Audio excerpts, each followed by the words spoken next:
e a gente vai falar hoje sobre o tema que a Escritura se cumpra. Evangelho de João 13, o versículo 18. Em nome de Jesus. Eu não falo de todos vós.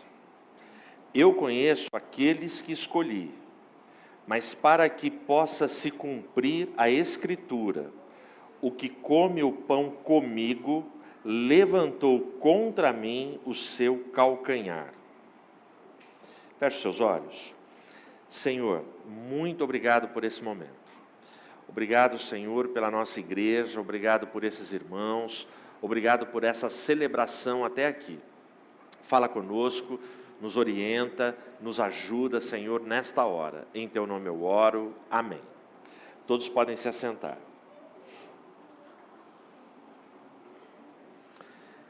Esse texto, ele está no contexto da cerimônia do lava-pés, que é o capítulo 13 do Evangelho de João. E tem uma frase interessante aqui no meio do versículo, que Jesus fala, para que possa se cumprir a Escritura. E ele coloca uns 2 pontos aqui. Mas a pergunta é, qual Escritura, né? Depois dos 2 pontos, ele vem, o que come o pão comigo, levantou contra mim o seu calcanhar. Então, de que Escritura que Jesus está falando? Então, é isso que eu vou compartilhar com você. Jesus, no lava-pés, ele está fazendo referência ao Salmo 41, se você estiver aí com a sua Bíblia. Os primeiros 3 versos do Salmo 41, o autor, que é Davi, ele diz assim, abençoado é aquele que considera os pobres.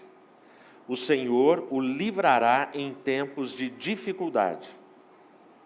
O Senhor o preservará e o manterá vivo, e ele será abençoado sobre a terra, e tu não o entregarás à vontade dos seus inimigos.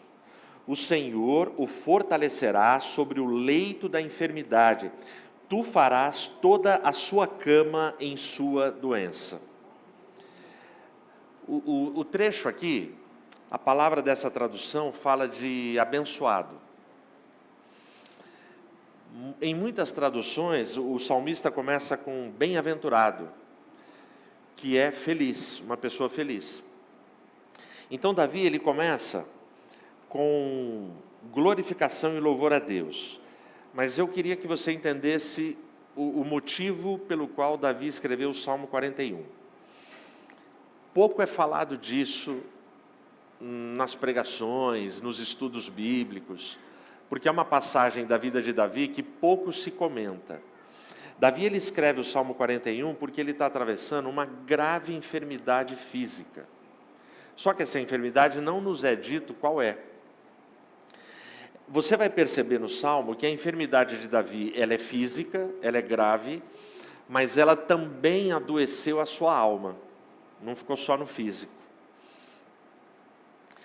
Bom, o verso 3 que eu li, na minha tradução, fala que Deus ajuda a arrumar a cama na enfermidade. Eu não vou lembrar qual é a tradução, se de repente tiver alguma Bíblia aí que tem a tradução que eu vou falar agora.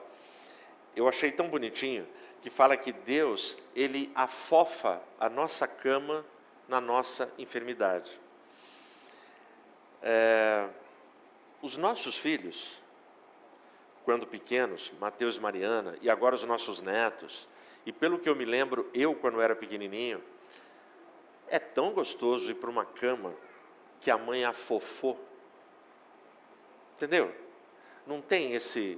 Alguém já fez isso? Você já fez isso, Lourdes, para os seus? Você ajeita ali.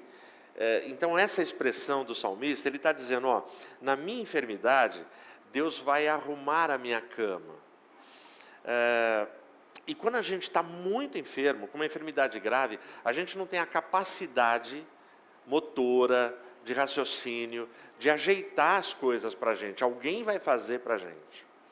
Então, ele começa o salmo dele, aqui o 41, falando dessa situação. Agora, do 3 até o 11, vem a oração dele em relação ao que ele está enfrentando de enfermidade. Olha o que ele vai dizer. O Senhor, eu disse: Senhor, sê misericordioso para comigo, cura a minha alma, porque eu pequei contra ti. Então, aqui ele já está falando que a enfermidade dele foi tão grave que abalou a sua alma. E ele está admitindo: a minha alma está enferma, e ela está enferma por causa dos meus pecados. Então, só para você entender o contexto da enfermidade de Davi. A gente não sabe qual é, mas a gente sabe quando foi, analisando o texto bíblico.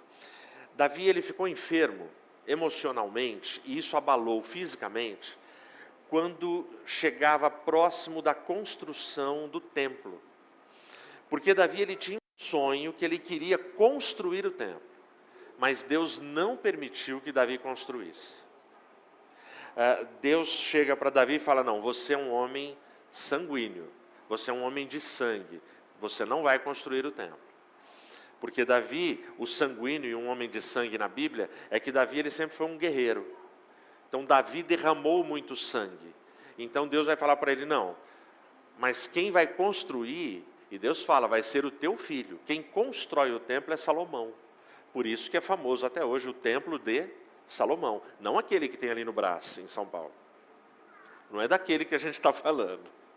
Embora ser uma obra assim, que você passa perto e você faz: eu conheço amigos meus que faz turismo, vem de todos os lugares do Brasil para ir lá no Brás, visitar, fotografar, entrar. Você tem que agendar, tem que pagar, não é tão simples assim.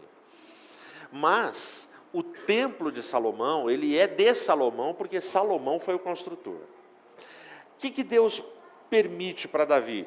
Deus fala para Davi: Davi, você vai poder preparar tudo, o projeto, você vai poder comprar e separar todo o material da obra. Então Salomão, quando vai construir, já tem o projeto, já tem tudo, e é tudo do bom e do melhor. Quando a gente lê em Crônicas, bronze, prata, muito ouro, o melhor tipo de madeira de todo o Oriente, tudo de forma farta para construir o magnífico templo para Deus, que ficou conhecido como o Templo de Salomão.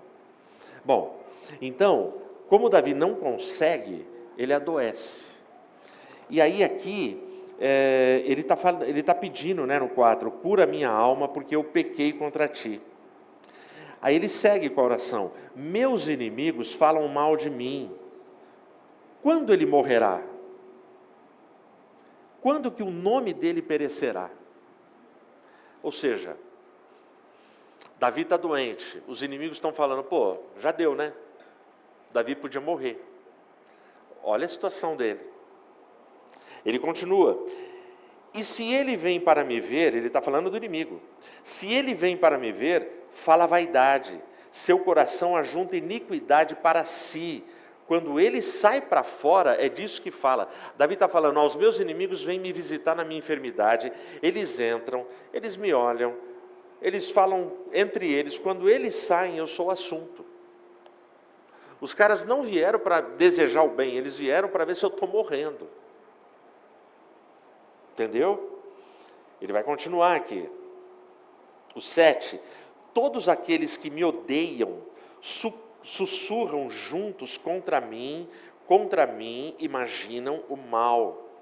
Eles dizem: uma doença maligna se apegou rapidamente a ele, e agora que deita, não levantará mais. Então, os inimigos apostavam que Davi não seria curado dessa enfermidade. Ele escreve o Salmo para fazer esse desabafo. Ele está escrevendo o Salmo para dizer da luta dele, da dor dele, física e também na alma. Agora olha o 9, e é o versículo 9 que Jesus usa no lava-pés. Sim, o meu próprio amigo, no qual eu confiei, que comeu do meu pão, levantou seu calcanhar contra mim. É o texto que Jesus faz referência lá no Evangelho de João. Ele usa essa expressão do inimigo que levanta o calcanhar contra mim. Aqui, Davi está falando do inimigo dele, que para muitos é Aitofel, o grande inimigo de Davi aqui. Para Jesus, no Evangelho de João, é Judas Iscariotes. Jesus está se referindo ao traidor. E aí, do versículo 10 para frente, ele vai fechar com louvor. Mas tu, ó Senhor, sê misericordioso para comigo, e levanta-me para que eu possa retribuir-lhes. Ou seja, Davi está dizendo, eles acham que eu não vou ter cura, eles acham que eu vou ficar doente para sempre, mas me levanta, porque eu quero retribuir. Aqui é o Davi sanguíneo, aqui é o Davi que está falando, eu vou ficar bom, e eu vou pegar esses inimigos. É o Davi. Por isso eu sei que tu me favoreces, porque meu inimigo não triunfa sobre mim. Ou seja, ele está num leito de enfermidade, mas ele sabe, ele está vendo a situação, e ele sabe que Deus de alguma forma está protegendo e preservando ele, apesar da sua debilidade. Por isso eu sei que tu me favoreces, porque o meu inimigo não triunfa.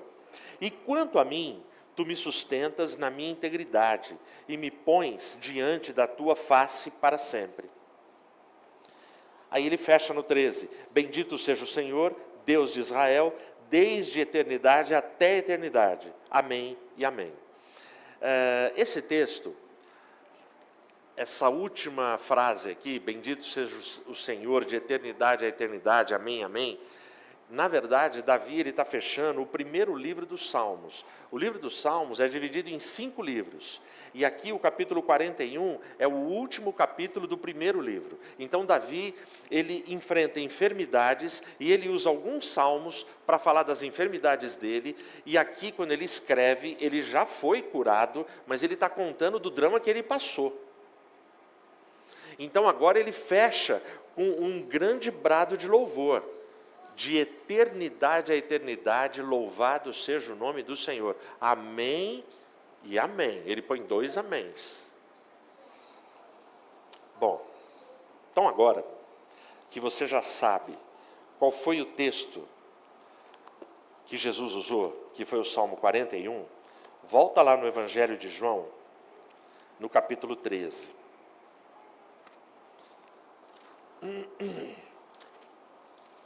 Evangelho de João 13, o verso 18, que foi o que eu li. Primeira coisa, para que a Escritura se cumpra. Olha o que ele diz, eu não falo de todos vós. A primeira coisa é, Jesus não coloca todo mundo no mesmo balaio. Isso é muito legal. Quando ele fala, eu não falo de todos vós, porque no versículo 17, tem aquela expressão de Jesus que a gente usa em todo lava-pés. Se sabeis estas coisas, felizes sois se as fizerdes. Não é isso que a gente fala? Então, quando Jesus fala, se vocês sabem isso, vocês são felizes se praticarem. Aí Jesus já emenda no 18, eu não estou falando isso de todos vós. Não é todo mundo aqui nesse grupo que vai ser feliz, é isso que ele está dizendo. Então Jesus não coloca todo mundo no mesmo balaio. Balaio é uma palavra antiga, né? Quem já ouviu balaio aí? Levanta a mão, deixa eu ver. Só a Dodô que não.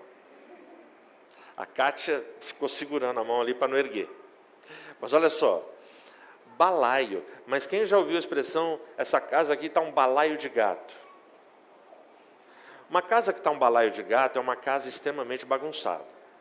É uma casa que, cara, não tem organização nela. Você entra, você faz assim, caramba, isso aqui está um balaio de gato. Por quê? A ideia do balaio é uma cesta grande, você vai socando tudo ali dentro.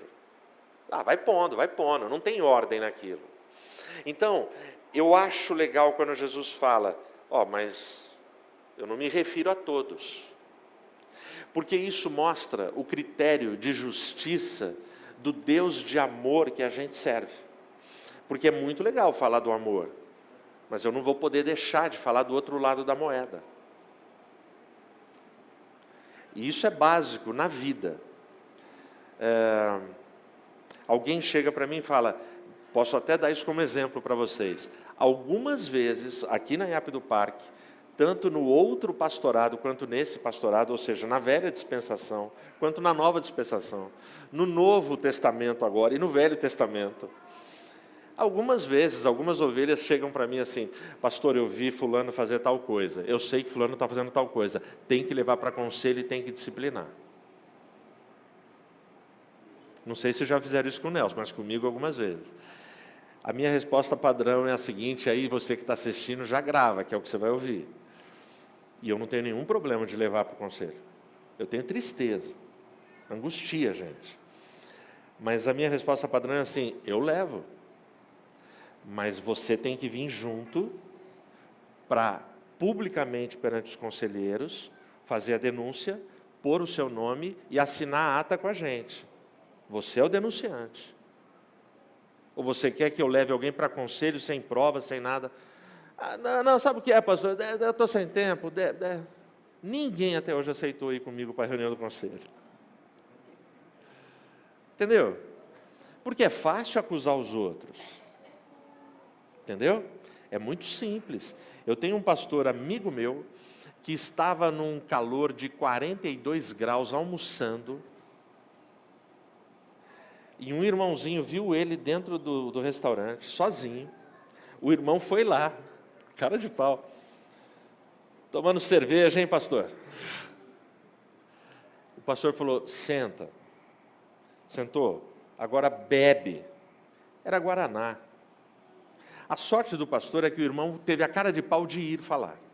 Porque se o irmão não fosse lá falar, esse irmão ia falar tanto desse pastor. Ia ser a palavra de um contra a do outro. Agora, eu jamais teria coragem de fazer um negócio desse. Eu podia ver o cara aprontando. Não. Não tem hora que você quer enfiar a cara na terra e sumir. Você fala: por que eu estou aqui? Eu não queria estar aqui. Então, o legal, para que a Escritura se cumpra, a primeira coisa, Jesus não coloca todo mundo no mesmo balaio. Por quê? Porque Jesus, ele recebe todo mundo, ele morre para todo mundo, ele ama todo mundo, mas Jesus tem critérios. E para mim a cena mais emblemática da forma como Jesus ama e ao mesmo tempo não negocia a mensagem dele, é a aproximação do moço rico com ele. O moço rico: o que eu faço para herdar a vida? Guardo os mandamentos. Poxa, a resposta de Jesus foi maravilhosa. E o moço ficou perdido, ele falou: mas eu já guardo. Pois é, você guarda os mandamentos e não tem certeza da sua salvação ainda. Então você vai, vende tudo, entrega para os pobres, divide e vem e me segue. A Bíblia diz que o moço rico virou as costas, baixou a cabeça triste porque ele era rico. Porque se ele fosse pobre, estava fácil vender tudo e dividir. Então, como ele era rico, ele sai e a gente não tem mais nenhuma informação. Jesus não foi atrás, o cara não voltou, a gente não sabe o que aconteceu. E a Bíblia também não fala que esse cara não tenha se arrependido depois, que ele está condenado. A Bíblia não fala nada. Mas o que é legal para mim é que Jesus não negociou. Jesus mandou a real. E é legal que num dos evangelhos tem uma expressão que Jesus olhou para o moço rico e o amou. Sem palavras, Jesus o amou. Então, nem sempre o meu amor bíblico no Evangelho vai fazer com que a pessoa se quebrante. Nem sempre. Então, Jesus, ele não coloca todo mundo no mesmo balaio. Aí o texto continua aqui, o 18. Eu conheço aqueles que escolhi. Portanto, Jesus escolhe sabiamente. Para que a Escritura se cumpra, ele escolhe com sabedoria. Eu já li livros, gente, extensos, de teólogos questionando por que é que Jesus escolheu Judas. Mas ele escolheu. E está na cerimônia do lava-pés. Aliás, o lava-pés já tinha terminado quando ele fala isso. Portanto, ele lavou os pés do traidor. E ele fala: eu conheço os caras que eu escolhi. Ele conhece. Ele não dá um chute. Ele não sai fazendo a seleção dele de qualquer jeito. Ele sabe quem ele escolheu. Por isso, Se Ele sabe quem Ele escolheu, eu acho que eu e você podíamos sair desse culto, e você que está assistindo em casa, com um sentimento de gratidão. Às vezes, eu e você, a gente tem um sentimento assim: por que eu fui chamado? O que eu estou fazendo na igreja? Qual é o meu papel? Qual é a minha função? Eu queria produzir mais, eu queria fazer... Deixa eu te dizer, ok, pode ser que você não tenha todas as respostas, mas não tenha dúvida, Jesus escolheu você. Amém? De alguma forma, Ele foi lá, nesse mundo, que eu vou comparar de novo com um balaio de gato que está nesse mundo. Ele foi lá e falou: não, peraí, esta figura eu preciso trazer para o meu reino. E separou, e santificou. Então, a gente não precisa duvidar das escolhas dele. E embora eu e você, a gente tenha dúvidas, muitas vezes, das coisas que estão acontecendo na minha vida, na sua vida, na nossa vida. Mas tudo tem o dedo e tem a escolha dele.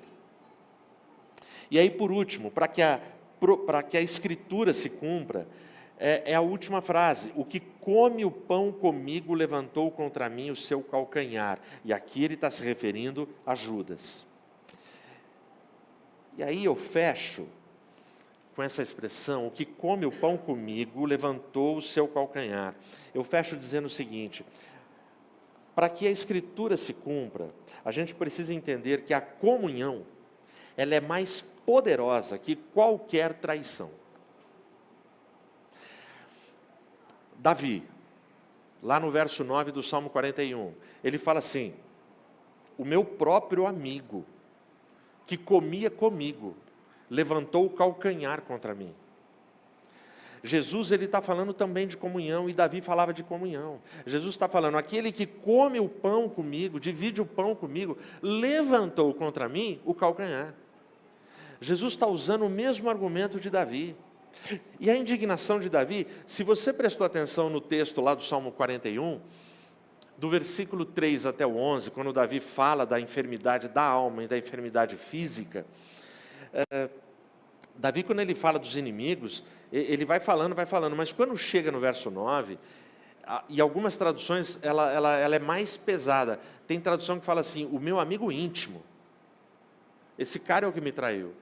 Ele come comigo, ele come na minha mesa, e ele levantou o calcanhar contra mim. Comunhão. Então eu tenho comunhão lá, e eu tenho comunhão aqui em João 13. Calcanhar. Para você pensar. Jesus tinha acabado de lavar os pés dos caras, e Jesus faz essa citação.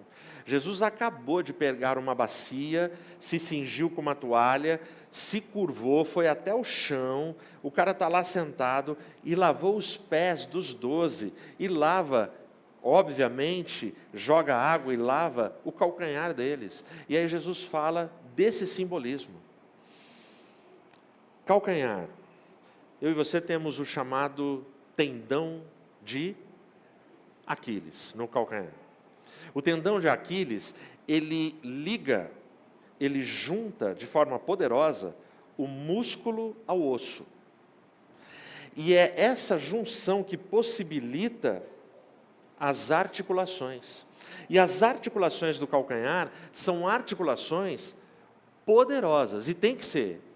Imagina, eu estou com 52 quilos, ok? Imagina que esses dois calcanhares têm que fazer esse movimento o dia inteiro.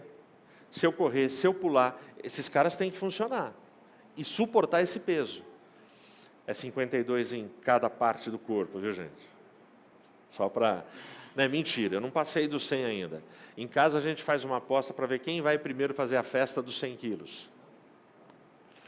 Então, olha só, a gente tem o tendão de Aquiles e tem o calcanhar. E é um músculo poderoso e forte, mas ao mesmo tempo é vulnerável. Eu não sei quantos aqui conhecem, lá de Curitiba, ele pastoreava a terceira igreja da Xaxim, o pastor Dirceu. Quem conhece ele? Pastor Dirceu. Vocês sabem o que aconteceu com ele. Ele estava na casa dele. Subiu num banquinho dessa altura, para trocar uma lâmpada na cozinha. tropeçou, caiu do banquinho. Acidente doméstico, ninguém empurrou, ele não estava correndo, ele não estava dando o triplo mortal, caiu. No que ele caiu, o pé dele, mais de 100 pontos. Ficou uns 2 a 3 anos afastado do ministério. Agora que ele está voltando, depois de muita fisioterapia e dirigindo com dificuldade, a vida dele ficou limitada por causa de uma lâmpada que ele foi trocar. Por exemplo, o tombo da Lourdes lá no Canaã, muito mais sinistro do que o do pastor Dirceu. Porque a Lourdes colocou o pé num buraco, né, Lourdes? Não é? Ela colocou o pé, quem lembra daquele infeliz, daquele degrauzinho que tinha lá no Canaã? Quem lembra aí? Pô, o palco está aqui. Os caras me fazem um degrau que tem uma valeta. Eu nunca vi. Aí a Lourdes vai lá, colocou o pé ali e o corpo caiu para lá. Cara,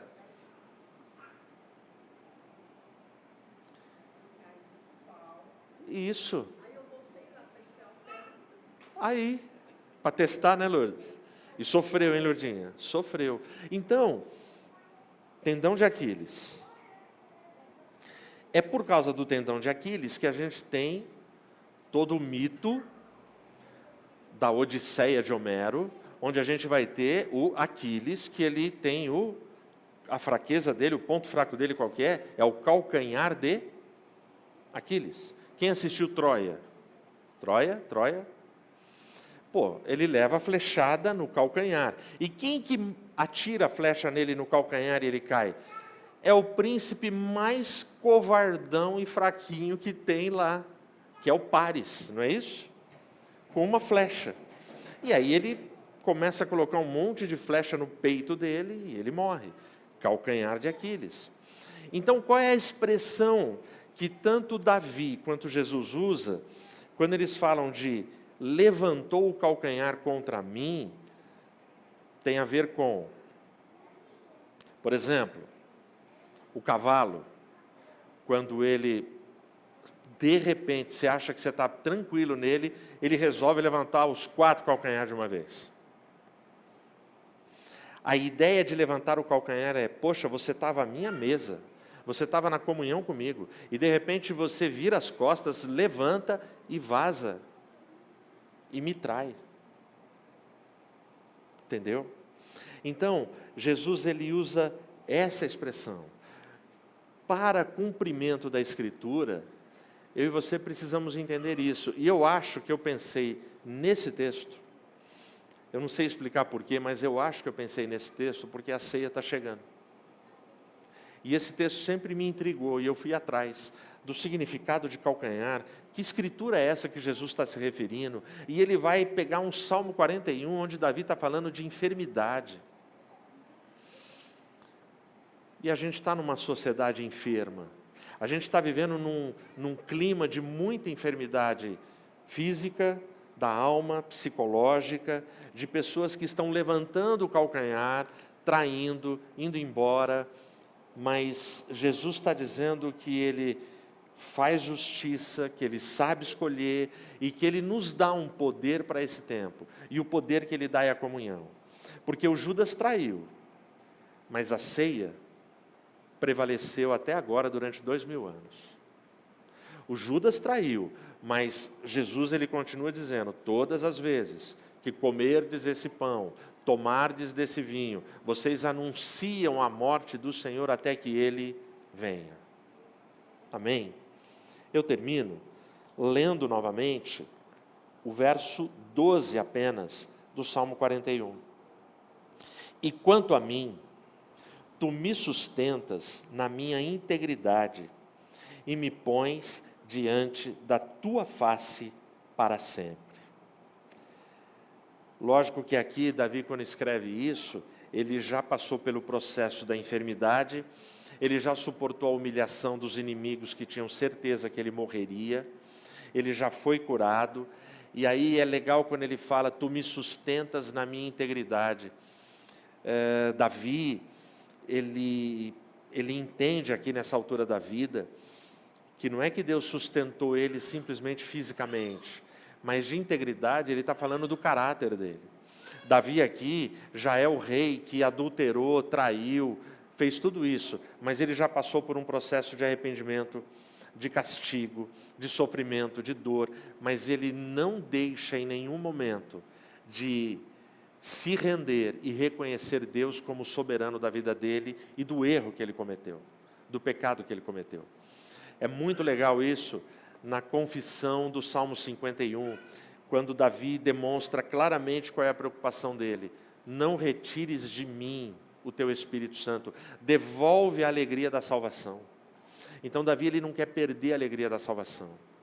Que eu e você, a gente não perca, e que a gente também reconheça, assim como Davi aqui no Salmo 41, que Deus ele mantém a gente, que Ele nos coloca em pé e Ele olha para o nosso caráter, Ele olha para a nossa vida. Você que tem os seus propósitos, que tem as suas lutas, eu tenho conhecido gente que fez propósito, por exemplo, de não perder uma palavra de quarta. É muito engraçado. O pessoal escreve para mim, fala, conta as bênçãos. Tem uma irmãzinha nossa, que eu não sei quem vai lembrar, de Sumaré, irmã Josefa. Quem lembra dela? Lembra, irmã Josefa. A filha dela, a Célia, me mandou uma mensagem falando, minha mãe, ela está de cadeira de rodas. A minha mãe, ela quer um dia ir aí na celebração de manhã para testemunhar. Eu falei, fala para ela vir, ela vindo, ela testemunha. Mas o que foi? Não é, pastor, teve uma palavra de quarta, ela estava muito enferma, muito mal. E na oração, o senhor falou, quem puder ajoelha. Ela falou, eu não posso, mas eu vou orar sentada na cadeira de roda. E ela foi curada na hora. Então, é um negócio tão bonito, sabe, da gente ir ouvindo e vendo. Então, que você, na sua integralidade, na sua vida total, você não perca o ânimo, não perca a fé, não desista. Porque o Senhor, Ele vai cumprir a Escritura dEle. E Ele cumpre a Escritura dEle para as pessoas que Ele escolhe sabiamente, para as pessoas que Ele separa sem misturar com qualquer um, e para aqueles que perseveram na comunhão, independente do ataque que venha, da traição que venha. Ele é Deus, Ele é soberano, Ele é mais. Amém? Que Deus nos abençoe.